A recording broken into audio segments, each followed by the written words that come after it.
Hola, ¿qué tal amigos? Muy buenas tardes. Bienvenidos a su programa Tendencia Legal. Agradezco mucho su participación en este programa que hemos preparado para ustedes el día de hoy 12 de mayo de 2021, ¿verdad? El tema de hoy que hemos preparado, estaré muy probablemente nuestro amigo, el licenciado David García, se unirá con posterioridad, pero sin embargo nosotros queremos ir en avanzada en este programa para ir comentando algunos temas que creo que deben de ser, pues, de un tema que es muy importante, que nosotros cada vez lo hemos ido practicando, llevado a cabo, y creo que es muy importante el tema que el día de hoy les hemos programado, que es el tema del compliance fiscal, ¿no? El tema del compliance fiscal que pues desde muchas perspectivas es algo que nosotros pudiéramos o tendríamos ya que estar, pues sí, llevando a cabo, ¿no? Enunciando, ¿no? Cuál es la mejor forma, ¿no? La mejor forma de atención en esta práctica, porque creemos que, bueno, pues el tema del compliance fiscal es un tema sumamente importante. Creo que es algo que cada vez se deben de llevar a cabo en más organizaciones. Permítanme, voy a compartir aquí también a nuestra página, ¿verdad?, de Tendencia Legal, a la cual les invitamos a que nos sigan. El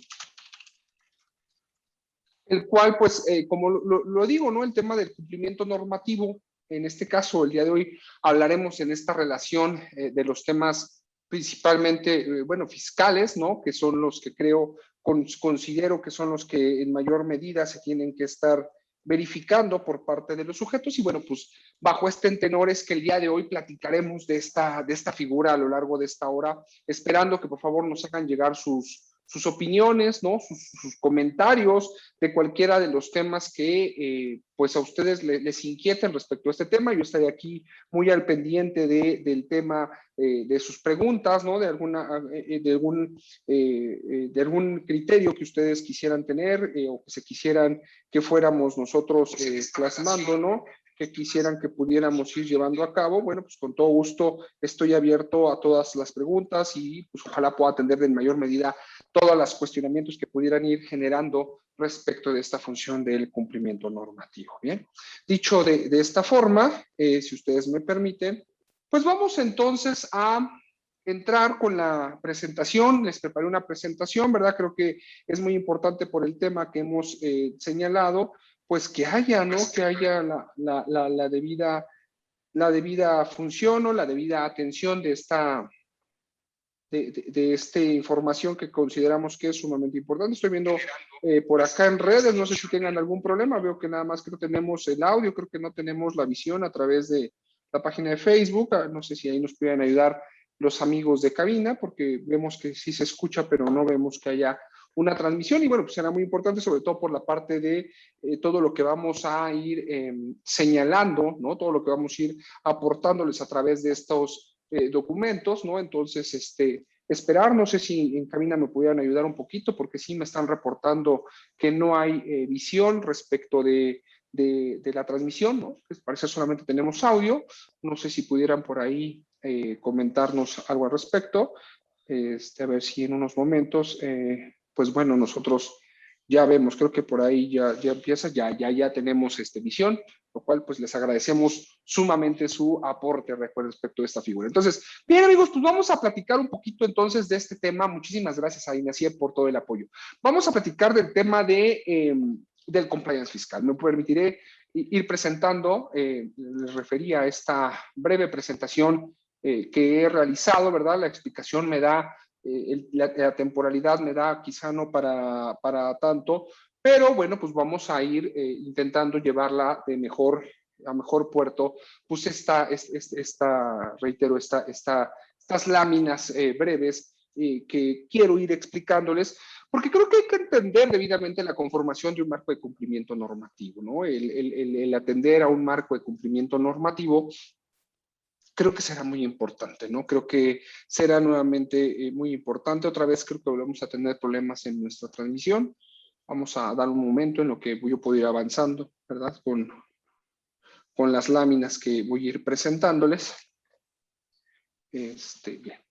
Entonces, estamos esperando una disculpa por estos pequeños detalles. Ya estamos otra vez en línea. Muchísimas gracias. Bien, vamos entonces a explicar este tema de cumplimiento normativo. Hay muchas formas sobre las cuales se pueden platicar los temas de cumplimiento normativo. Para mí, la forma en que más me agrada cómo atender a esta figura del cumplimiento normativo, principalmente a razón, ¿no? A razón del tema del debido ser o del deber ser en el Estado mexicano. Creo que mucho de la correlación en los temas fiscales tendremos que partir de analizar el tema de la responsabilidad penal de las personas jurídicas, principalmente porque el tema de la responsabilidad penal de las personas jurídicas, bueno, creo que ya nos va señalando, nos va aportando muchos elementos que considero, tenemos que ir a considerar. Si bien nace la responsabilidad penal de la persona jurídica ya hace aproximadamente pues 8 años, ¿no? Sí, más o menos 8 años, 7 años por ahí más o menos. La modificación general de términos de la miscelánea penal que se da en el año 2016, en junio de 2016, antepone determinados elementos en el marco de la responsabilidad penal de la persona jurídica. Perdón que vaya un poco en avanzada, pero es que no me daría tiempo para ir estructurando. Nada más quiero ir resaltándoles algunos de los elementos de lo que yo he considerado. Bien, bajo este tenor, hay que señalar dos elementos. ¿Cuándo se genera la responsabilidad penal de la persona jurídica? La responsabilidad penal de la persona jurídica requiere de la existencia de dos elementos. En primera instancia, de que haya una determinación de la conducta, es decir, que haya una realización de una conducta típica antijurídica por personas que actúan en nombre de una organización, en beneficio de la propia organización, por cuenta de la organización y a través de los medios que ella proporciona. Si bien esta figura que nosotros podemos considerar, ¿no? A razón de esta estructuración, bueno, también se debe de ir indicando que esta señal, esta actuación, bueno, pues en muchas de las figuras es que el tipo de generación de la conducta antijurídica, al ser una persona moral, pues un elemento incorpóreo, pues debe ser señalada por personas físicas. Es decir, normalmente cuando nosotros vemos quiénes se encuadran en los supuestos de actuar en nombre, en beneficio y demás, pues nos encontramos con personas integrantes dentro del marco de la sociedad.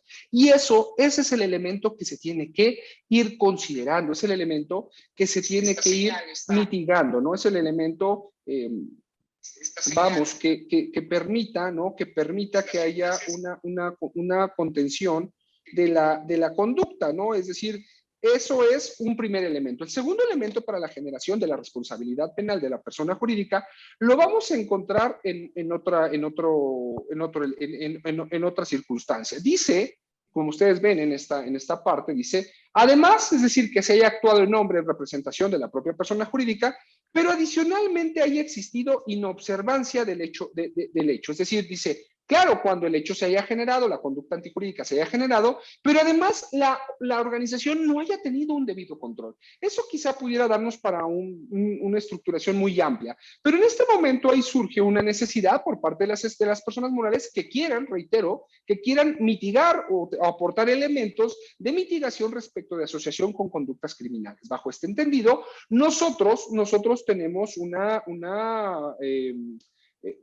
primer señalamiento. ¿Cuál sería este primer señalamiento que nosotros vamos teniendo? Bueno, ¿cómo acredito esa característica de no tener una falta de observancia de ese control?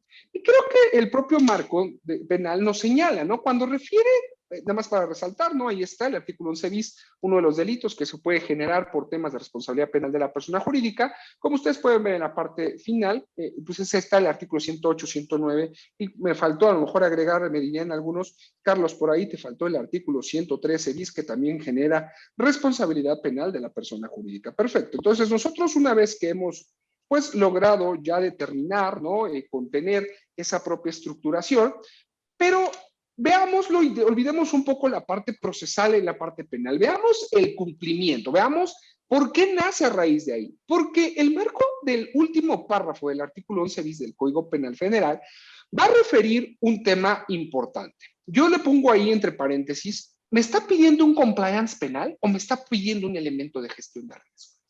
Porque la mayoría de los delitos, como iré explicando a lo largo de esta transmisión que el día de hoy estemos llevando, y perdón que sea manera de curso, pero consideramos que era importante estructurarlo, me solicita y veamos, dentro de un desglosado, me dice, a ver, tienes que tener un órgano de control permanente.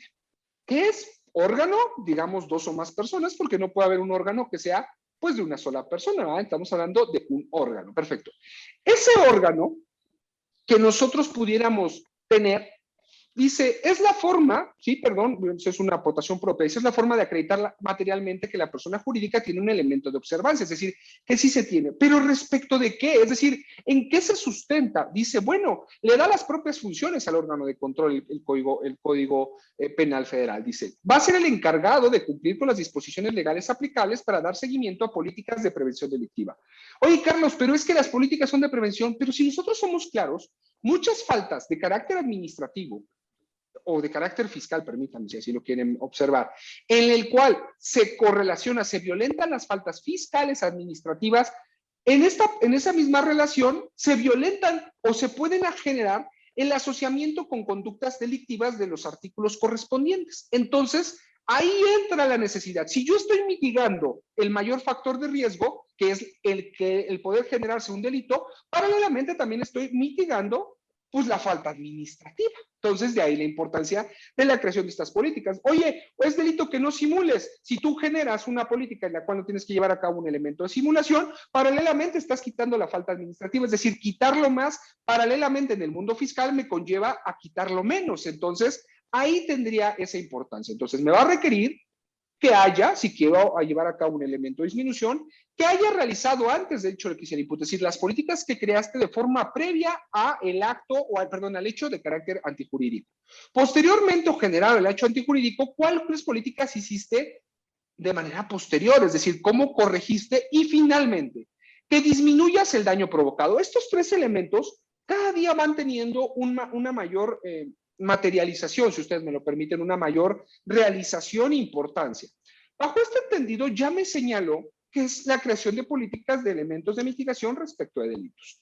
Esto es lo que ustedes o muchos pueden considerar que es hablar quizá de un programa integral de cumplimiento normativo, ¿no? Hablar de un programa que a todas luces, pues pudiera, ¿no? Pudiera solamente estarse considerando que ya con eso es lo que nosotros muchas veces observamos. Oye, es que yo nada más quiero hablar de compliance y el compliance es cumplir leyes y de ahí pareciera ser que es pues el elemento más relevante, lo cual pues eso sería un gran error, ¿no? Eso sería casi estar señalando que no tenemos un debido elemento de control respecto de las conductas o de los actos que se están generando, ¿no? Entonces, un segundo nada más.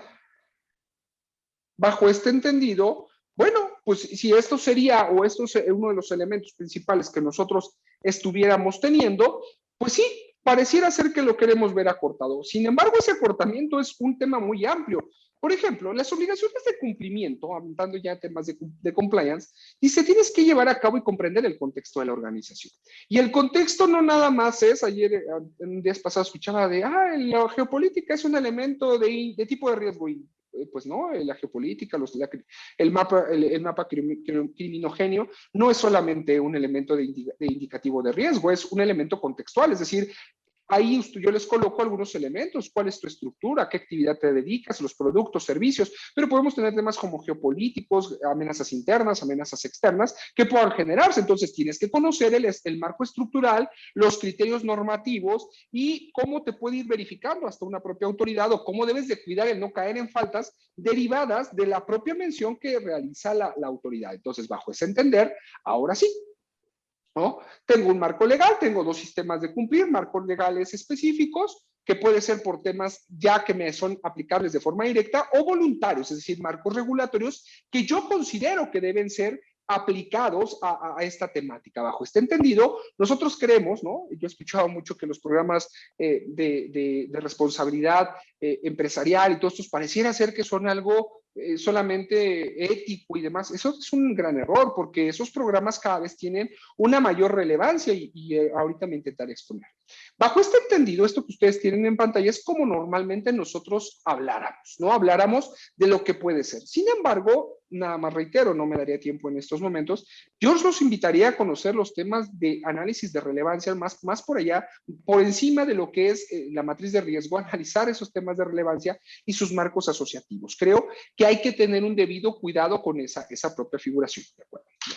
Dicho esto, empecemos y señalemos. ¿Qué es un riesgo? Porque el riesgo normalmente nosotros lo vemos como algo de carácter negativo. El riesgo no es para nada un elemento exclusivo de forma negativa. El riesgo es una característica, es un elemento que va a generar ¿qué debo de hacer para el debido cumplimiento de mis objetivos? Nosotros es muy claro que en muchas materias solamente queremos hablar de temas de enfoque basado en riesgo, sin llevar a cabo un debido análisis de qué puede ser el riesgo mismo, que debe ser un pensamiento basado en riesgo y finalmente cómo llevo a cabo el enfoque basado en riesgo respecto de esa conceptualización. Por eso cuando hablamos de que el tema de compliance o el tema de cumplimiento fiscal solamente es analizar artículo 69, que los FDIs tengan todos los elementos, que no le falte ninguno, ¿no? Que si el complemento de pago está bien emitido, o que la lista del 69, o que, perdón, creo que estamos siendo muy cortos respecto del tema analítico de la proporción en el tema del compliance fiscal. Porque hay que analizar bajo qué estructura yo me encuentro. Ahí hay un concepto de riesgo que creo que es muy importante, pero más allá de lo que podamos ir y determinar en qué se entendería por riesgo, podemos tomar un concepto de riesgo que es sumamente común. Lo señalado en la ISO 31000, ¿no? Que menciona que el riesgo es como efecto de incertidumbre sobre las consecuencias de los objetivos. Es decir, el riesgo asociado, hay una definición por parte de la OCDE que refiere, que habla específicamente de que el riesgo en ese grado de incertidumbre, ¿no? Dice la OCDE, pues es que los temas asociados a riesgo son estos. Y las buenas prácticas fiscales asociadas principalmente, únicamente a la aplicación de los conceptos de riesgo en el mundo fiscal, pues por lo menos tienen 11 parámetros debidamente estructurados, es decir, no son argumentos ni una conceptualización que sea novedoso a la luz. Si bien tenemos la ISO 19602, el día de hoy ya se creó el programa ejecutivo para crear la ISO 19603 en tema y materias de competencia, por ahí también lo comento. Bueno, esa ISO 19602 o una ISO 19602, como lo quieran señalar, a fin de cuentas ya es acreditada como a través de una norma ISO UNE, si ustedes lo quieren ver, que tendría ese primer parámetro. Bueno, a ver, esta mención del riesgo como efecto de incertidumbre de los objetivos, ¿qué es eso? Entonces tenemos que llevar a cabo un aplicamiento de un concepto o de un análisis de qué es un pensamiento basado en riesgo. Bueno, para no ser tan extenso en este tema, aunque es sumamente importante y nos daría esta lámina, nos daría para horas y horas, es que toda generación de una incertidumbre sobre el objetivo. Las organizaciones tienen que aprender a determinar sus propios objetivos respecto de qué es lo que quieren llevar a cabo a través de elementos de política fiscal.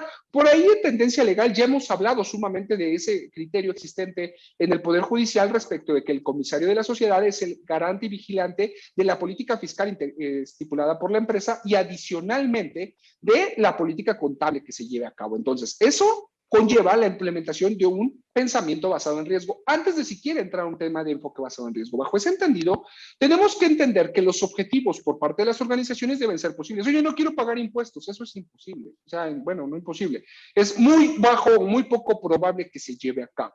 Oye, es que aparte no quiero tener que estar enterando rápidamente las retenciones. Oye, es que quiero que el flujo de efectivo tenga un sistema de reversa. Bueno, es que esos son objetivos de carácter irreal. Los objetivos por parte de la organización, cuando se determinan en términos de política fiscal, tienen que ser claros, precisos y acordes y apegados al marco al derecho. Cuando nosotros no generamos esa posibilidad, estamos plausiblemente llevando a cabo una determinación de que los propios objetivos que nos hemos determinado en la propia política tienen una característica, y esa característica es que van a verse señalados por temas como sesgos, desviaciones o errores. Es decir, si bien el objetivo es una característica de algo idóneo, de algo que yo quisiera, es una simple especulación respecto de lo que a mí me agradaría. Ahora, hay que llevar y ver si esa especulación en mi materia de políticas fiscales en realidad se puede llevar a cabo, en realidad se puede determinar o se puede llevar a cabo conforme a los elementos que tengo, porque los marcos normativos lo permitan, porque los criterios jurisprudenciales,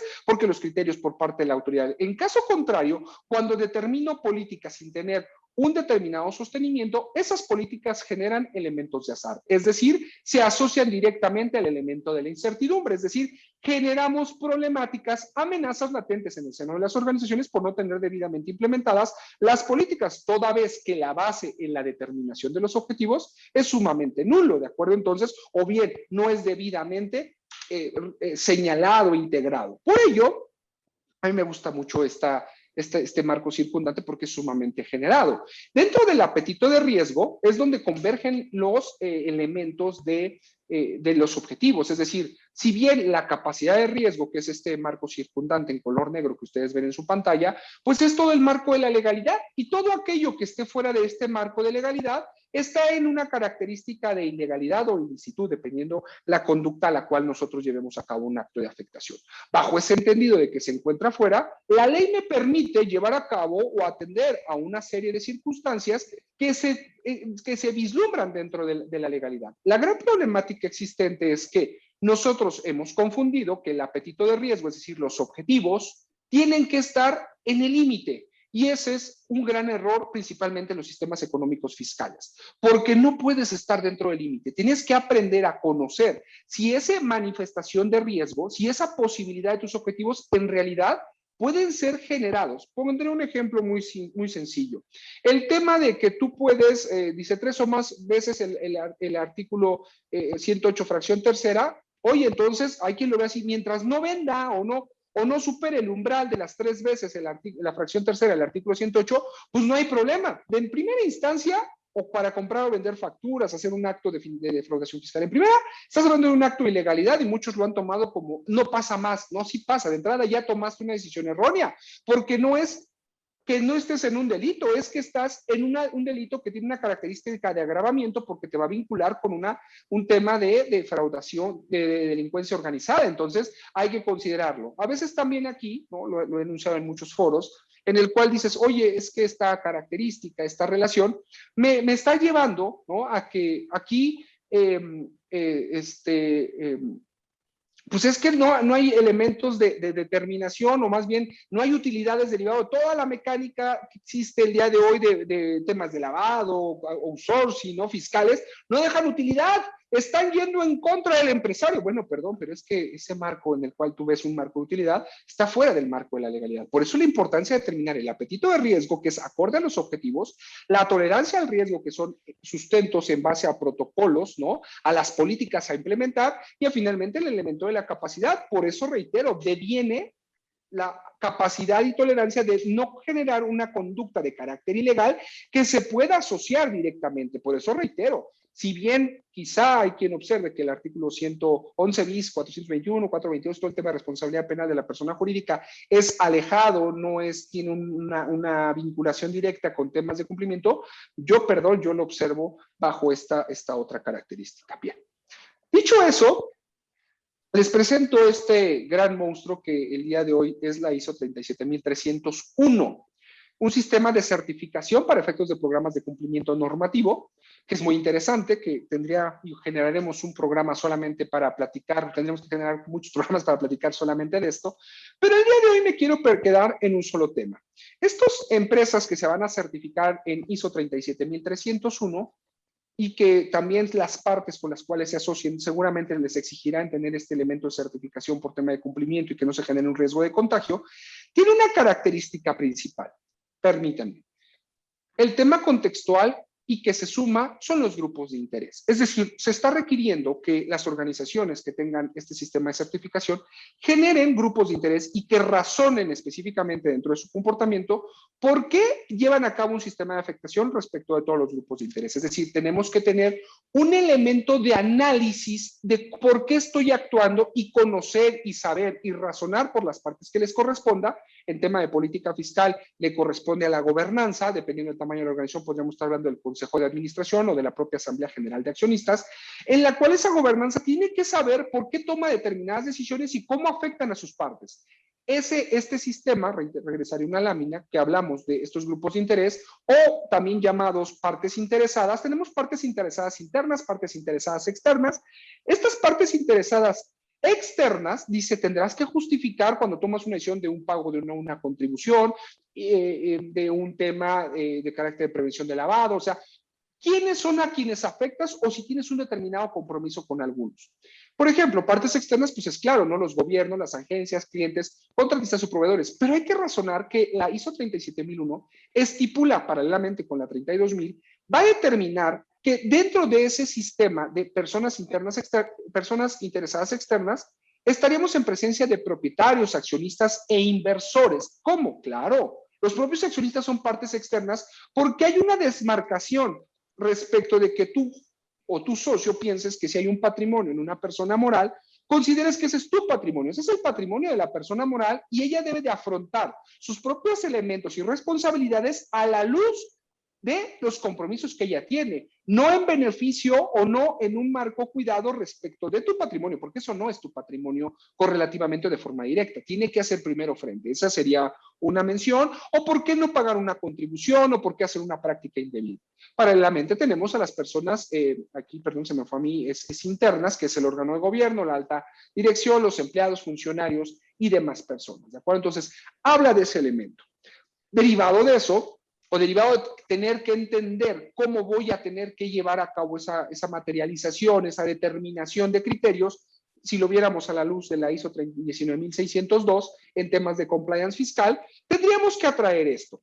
En los programas de RC, principalmente el G4, ¿verdad? Que nos va a hablar de responsabilidad social empresarial y este marco de responsabilidad social empresarial que a nosotros nos importa, que tendría que ver con elementos como stakeholders o los sujetos obligados, que dice la materialidad, es decir, materializa el por qué vas a llevar a cabo determinadas decisiones. Dice, es el umbral en el que los aspectos adquieren suficiente importancia, ¿no?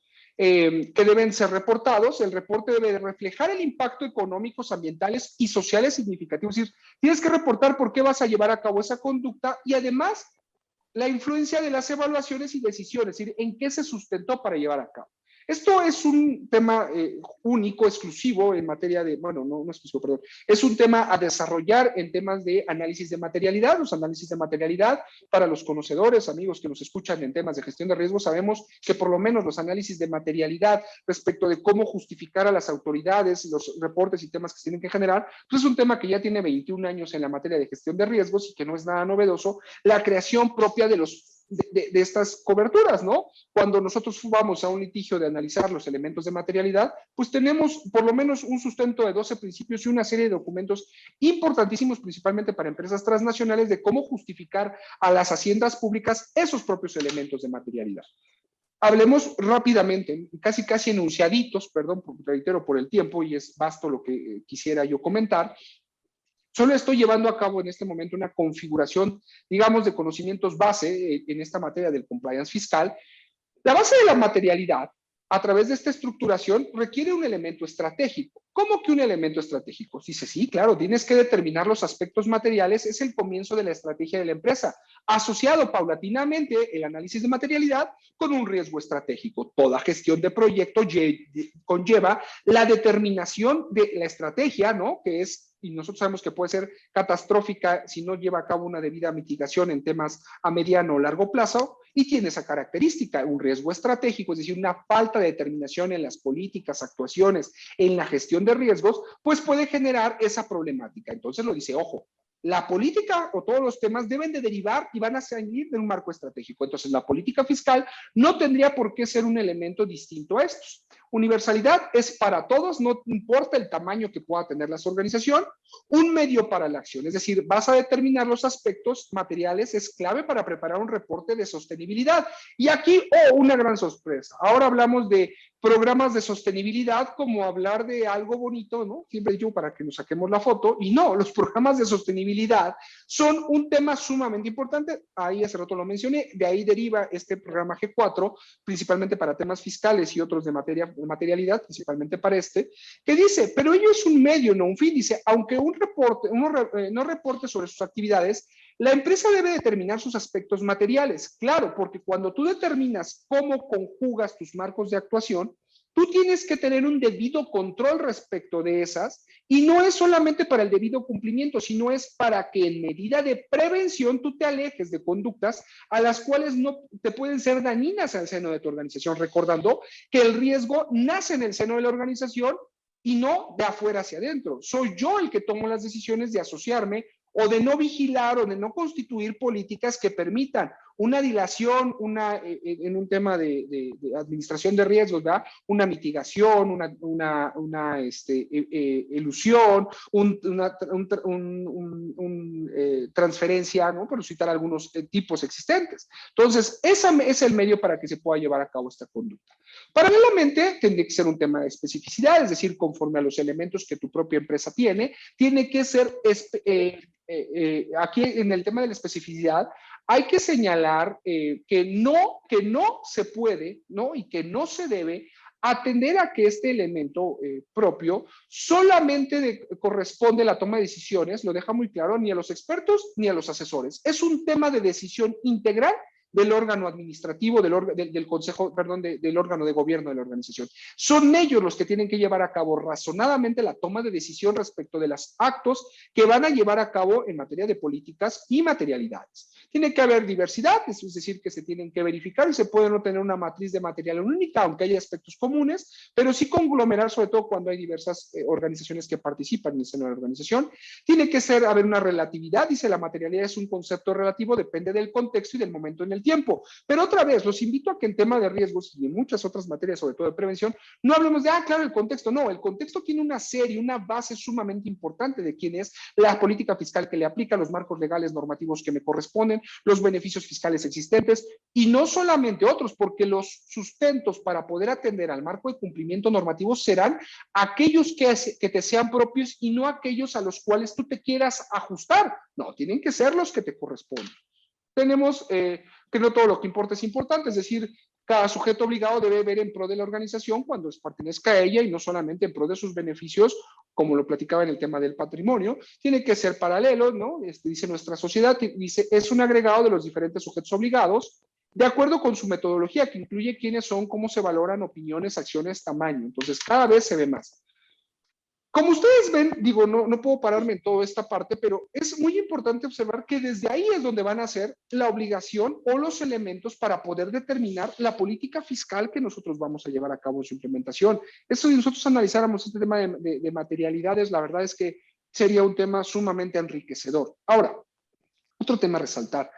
Nosotros le llamamos compliance fiscal porque pues es más atractivo, porque si le llamáramos gestión de riesgos en materia fiscal, como que no llamaría tanto la atención. Pero la realidad es que hay que atender algo. Los tipos de gestiones de riesgo, es decir, una organización puede enfrentar diversos tipos de riesgo dependiendo cómo los quieran clasificar, ¿no? A mí me gusta mucho la clasificación respecto de características, que es la que ustedes tienen en pantalla. Me suena que es la más idónea, ¿no? Principalmente bajo una mención. Algunos temas, como pueden ser los temas fiscales, lavado de dinero, principalmente han sido señalados en temas estratégicos y también de características operacionales. Es decir, hay que distinguir entre en qué tipo de riesgo se genera el hecho y en qué tipo de riesgo es que se mitigan las conductas. Claro, el elemento mitigador de las conductas fiscales lo vamos a tener a través, ahí tienen ustedes distintos riesgos, pero claro, lo vamos a tener a través del riesgo de cumplimiento normativo. Es decir, el riesgo de cumplimiento normativo es el que nos va a permitir, si ustedes me permiten, llevar a cabo la mitigación de la generación de un potencial riesgo, quizá en otras conductas, ¿de acuerdo? Quizá en otras conductas que se han determinado, la determinación de una política, como puede ser en un riesgo estratégico en la política fiscal, y su falta de implementación o su indebida implementación. Digamos, si no se tiene la política fiscal, pues es un riesgo de carácter estratégico, pero adicionalmente, si se tiene, pero no se cumple la obligación a la cual se tiene, pues a lo mejor estamos en presencia de un riesgo operacional, toda vez que el riesgo operacional es cuando haya faltas, errores en las políticas o errores humanos en los marcos de implementación. Tan es así que, por ejemplo, Basilea determina principalmente, ¿verdad?, que el riesgo de carácter fiscal, nosotros lo vamos a encontrar dentro de la clasificación de fraudes internos en los temas de evasión fiscal e incumplimientos de impuestos. Ahí es donde nosotros primigeniamente pudiéramos llevar a cabo este encuentro, ¿no? Esta determinación. Bien. Para ir entrando al tema de compliance fiscal, ¿no?, y a puntualizar algunos temas, bajo este entender, esto es, si ustedes me permiten, un marco de administración de riesgos, ¿no? Es donde nosotros vamos a poder ir encontrando, pues, estos sistemas o clasificaciones que pudieran ser propios, es decir, un elemento contextual, una identificación, un análisis, una evaluación, un tratamiento. El contexto, es decir, dónde me encuentro, quién soy, cómo debo de llevar a cabo mi determinación, es decir, como lo he dicho ya varias ocasiones en esta transmisión, qué marcos normativos me corresponden, cuál es la política, qué amenazas tengo, toda esa parte. Oye, la identificación, ahora sí, potenciales riesgos. Oye, ¿con qué tipos de delitos se asocian las conductas fiscales? No solamente los delitos fiscales, se asocian con temas de delincuencia organizada, lavado de dinero, no sé, no es delito, pero aún así podríamos señalar quizá extinción de dominio, ¿no? Por citar, bloqueo de cuentas bancarias.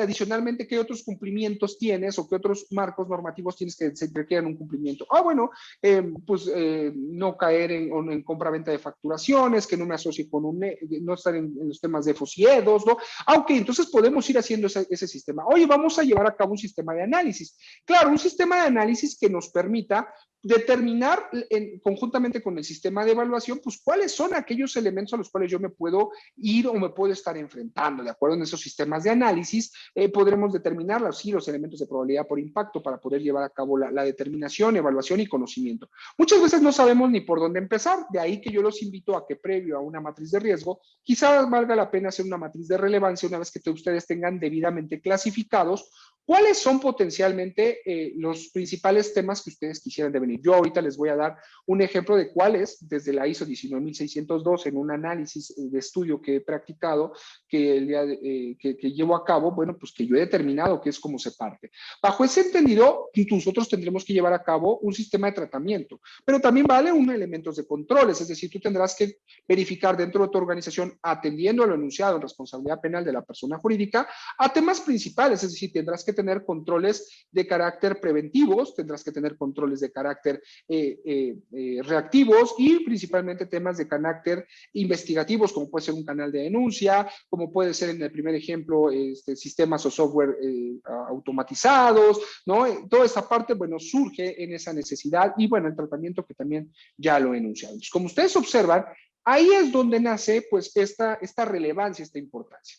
Entrando en la materia, perdón que me haya tomado los minutos previos para poderles ir situando esta necesidad de los temas de cumplimiento. El concepto de compliance fiscal no es un concepto propio, lo quiero dejar claro, lo reitero, todo lo que ustedes van a ver en adelante, pues es la determinación de la OCDE a través de lo que es el International Compliance Assurance del 2.0, que está en esa versión, el programa de asesores fiscales del año 2008, donde tenía 4 objetivos principales, ¿no? En el año 2008 se determinaron 4 objetivos principales en el tema de realización. Dice que tenía que haber cooperación entre los contribuyentes y las haciendas, tiene que haber transparencia entre contribuyentes y haciendas, tenía que generarse la cooperación por parte de los asesores fiscales, su determinación y finalmente el tema de los esquemas reportables, es decir, algo muy novedoso.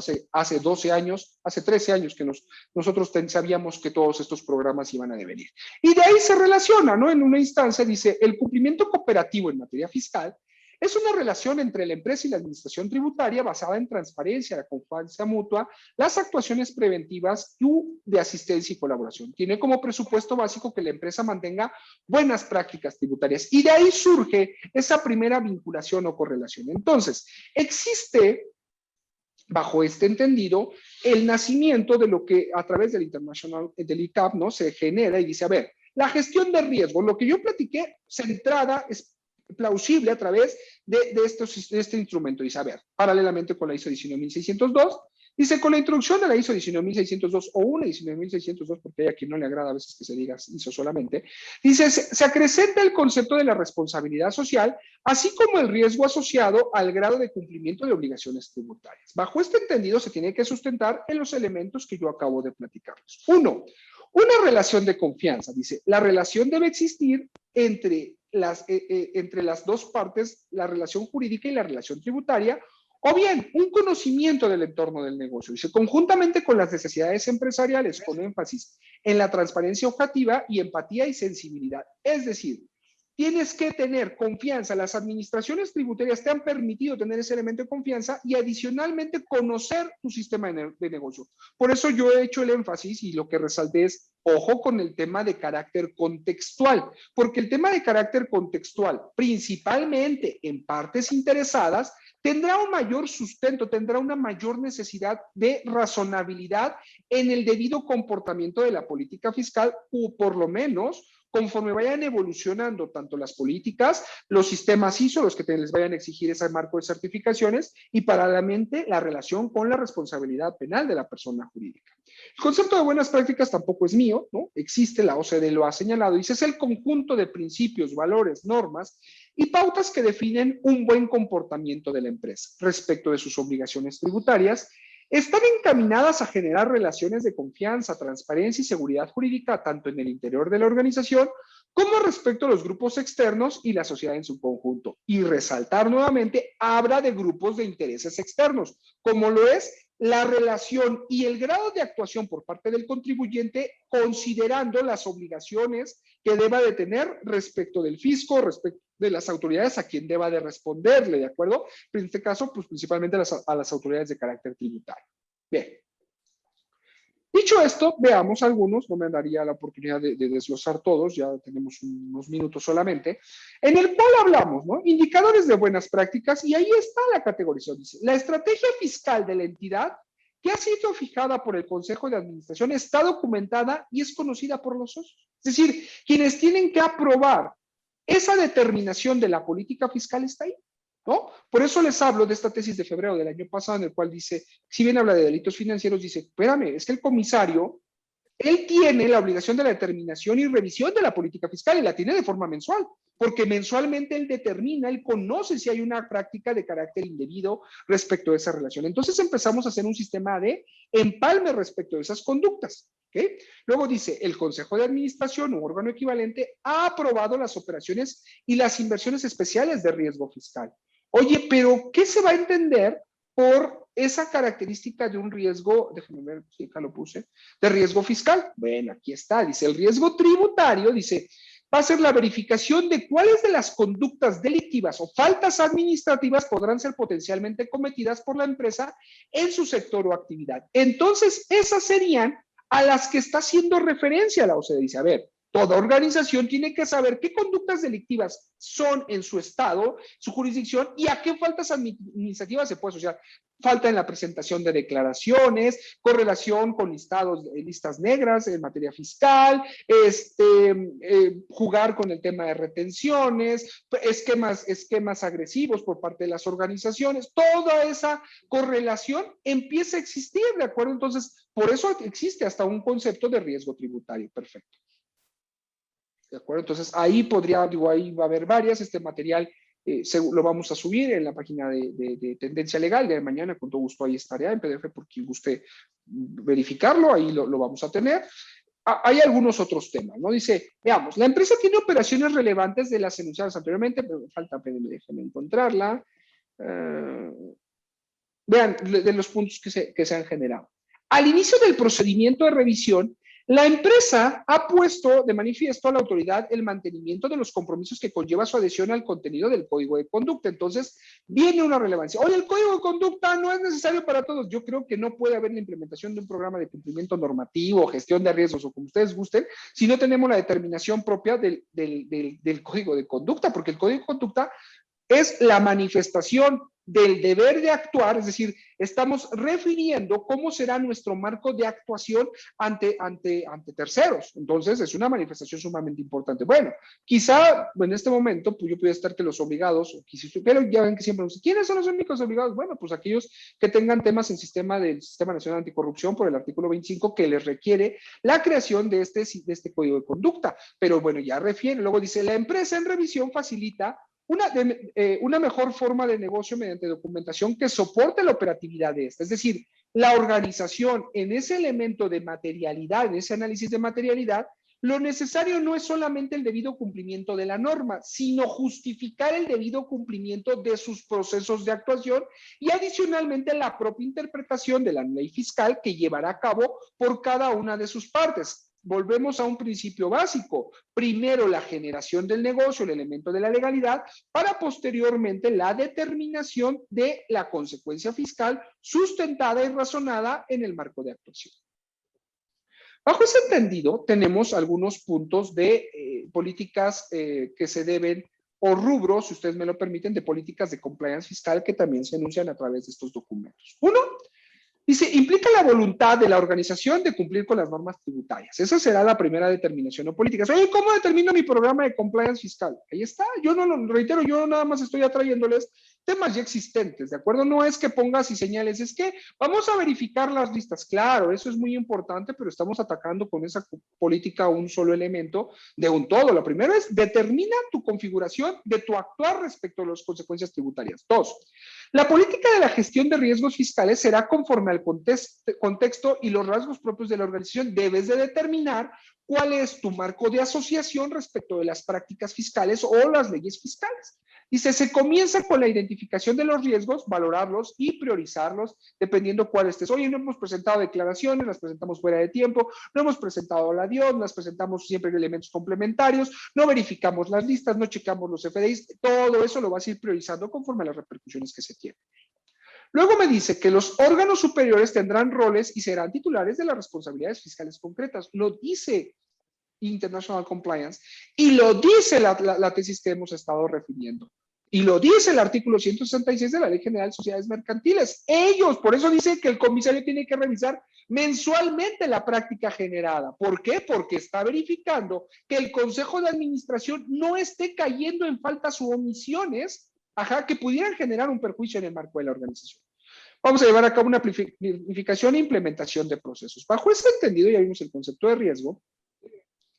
Permítanme presentarles esto que yo, es mi expertise, es lo que yo he denotado tantas veces la lectura 19.602 y de estos programas, que creo que es lo mínimo, reitero, lo mínimo necesario que se requiere para la implementación de un programa de compliance. Perdón que no les hable de CFDI y toda esta parte, porque la realidad es que eso solamente es un elemento de aquí en aspectos generales, ¿no? Aquí, de todo lo que conlleva conforme a los puntos que he intentado ir marcando. Bajo este entendido, lo primero, como siguiendo los temas de políticas, es el Código de Buenas Prácticas Tributarias, es decir, una manifestación o declaración interna dentro del seno de la organización de comportarte conforme a esas prácticas, o quién manifestaría que no se comportaría. Transparencia ante la autoridad, es decir, entrega de documentación e información de cómo se va a llevar a cabo. Transparencia y seguridad jurídica en la interpretación de las normas tributarias. Pero esa transparencia e interpretación jurídica en las normas tributarias tendrá que devenir principalmente de los criterios emitidos por los tribunales, la Suprema Corte de Justicia, reiteraciones de criterios existentes. No solamente, o bien puede ser de profesionistas independientes, pero quizá tendrá que conjuntarse o solicitarse diversas reiteraciones de criterio para observar por parte de los profesionistas, de los expertos, esa manifestación. ¿Por qué? Bueno, porque también requerirá una manifestación de debidas prácticas por parte de los profesionistas. Hablamos de la determinación de los principios del asesor, es decir, señalar específicamente cuál es la propia función de tus marcos de tus asesores, qué compromiso asumen con la organización. Te contraté para pagar menos impuestos con sustento, análisis y correlación en. Y finalmente, si hay un tema de esquemas reportables, pues deberá llevarse a cabo la presentación de los mismos. Aspectos generales, los objetivos, qué es lo que tú quieres dentro de tu política fiscal, y ahí en ese tema de objetivos, perdón que lo pueda referir, ahí es donde entra todo lo que ustedes normalmente vemos en temas de compliance fiscal, que es que el Interviser la lista, que el CFDI, que todo eso entraría ahí en esa relación. Términos, verificar que estés cumpliendo dentro de tus aspectos generales con las buenas prácticas, con todo este tema. Descripción de la organización, liderazgo y elementos de apoyo. Y viene un tema muy importante, describir cuáles son todos los marcos jurídicos que te aplican en materia fiscal y a llevar a cabo un elemento de liderazgo, que como ustedes vieron, no voy a regresar porque me tardaría mucho vaya ahorita en regresar a la determinación, y el liderazgo es cómo llevar a cabo el debido cumplimiento de los elementos normativos y cómo transmitirlo en el seno de la organización para que los mismos sean debidamente implementados, aplicados y respetados por parte de las organizaciones. Es decir, el tema de liderazgo en esta función no nada más se habla como un elemento genérico. Tenemos políticas de cumplimiento, ahora sí, que le compete es decir, nos están requiriendo, se tendría que requerir que se haga como una determinación de autorías o participaciones en las comisiones delictivas o faltas administrativas, porque estaría generando que, ¿cuál es la competencia del órgano? ¿Quién determina cuál es la política fiscal? Ya dijimos, la Asamblea General de Accionistas validando la conducta del oficial de cumplimiento, del oficial de cumplimiento del Consejo de Administración y posteriormente el comisario de la sociedad como primer elemento de vigilancia y correlativamente el órgano de cumplimiento normativo que estamos viendo en términos de Código Penal Federal para que se observen si en realidad están llevando a cabo y poniendo en práctica esos actuales. Hablamos de los requisitos en la aplicación de los sistemas fiscales, tendrás que determinar.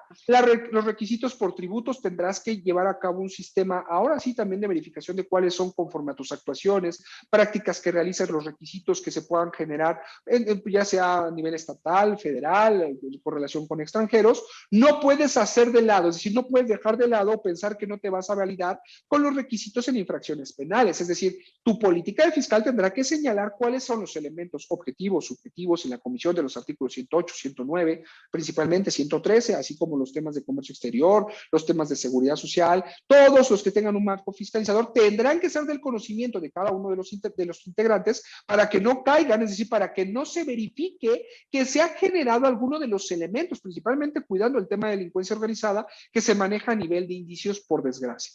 Las funciones de un compliance officer, que pudiera ser el órgano de control permanente, ¿no? ¿Qué funciones tiene? Su verificación estará ayudando, auxiliando al comisario de la sociedad, porque el primer encargado directo de la función de las políticas fiscales es el comisario. En este caso, en esta materia, el oficial de cumplimiento, el órgano de control es un elemento, una persona de contención, una persona de apoyo, que tendrá que verificar, validar y también estar observando en ambos lados si se están cumpliendo. Y paralelamente, pues hacernos de los sistemas de evaluación y mejoras continuas que pues nosotros hubiéramos querido llevar a cabo, es decir, los sistemas de auditoría tendrán una validación sumamente importante de auditoría interna, auditoría externa, atendiendo a que siempre será mejor una auditoría externa porque la auditoría interna en algunas circunstancias pudiera ser un tema que se haya viciado. Pues bien, hasta aquí voy a ver si tenemos alguna pregunta en redes sociales, pero siempre me gusta cuando en estos temas hemos expuesto de esta forma, pues señalar, ¿no? A mí me gustan siempre mucho algunas reflexiones y creo que este es un. El hombre prudente sabe prevenir el mal. El hombre valeroso lo soporta sin quejarse. Entonces hay que tomar la decisión. Yo sé que muchos temas son ganables en temas procedimentales, pero creo que siempre será mejor ir a la guerra con armadura a ir a la guerra solamente con la pura espada, ¿verdad? A veces vale más el elemento de defensa que el elemento de ataque, ¿de acuerdo? Entonces, nada más me resta antes de ver, reitero, si tenemos alguna pregunta, invitarlos aquí conjuntamente con INASIEP y nuestro despacho de consultores y tendencia legal, pues vamos a llevar a cabo un seminario de derecho empresarial para no abogados que hemos conjuntado. Creemos que es muy importante, bueno, que las otras profesiones a veces conozcan algunos elementos de derecho, así como los abogados luego aprendemos de otras áreas. Creo que cada vez es más importante llevar a cabo un profesionista que tenga más elementos de cumplimiento. Y bueno, pues invitarlos, reitero, estaremos conjuntamente con INASIEP, nos estará apoyando el doctor David Merino en algunos módulos y algunos representantes que también han estado aquí, nuestro querido también amigo, el maestro Gustavo Martínez Mancera, la contadora Margarita Aranda, que también son partícipes en su programa, aprovechando, invitarlos que el día de mañana los acompañen en su programa.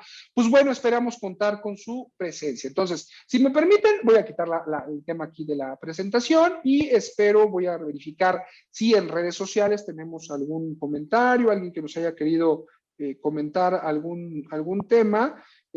Permítanme ver, un saludo a Naivi. Hola Naivi, ¿qué tal? Muchísimas gracias por los comentarios que nos realizan.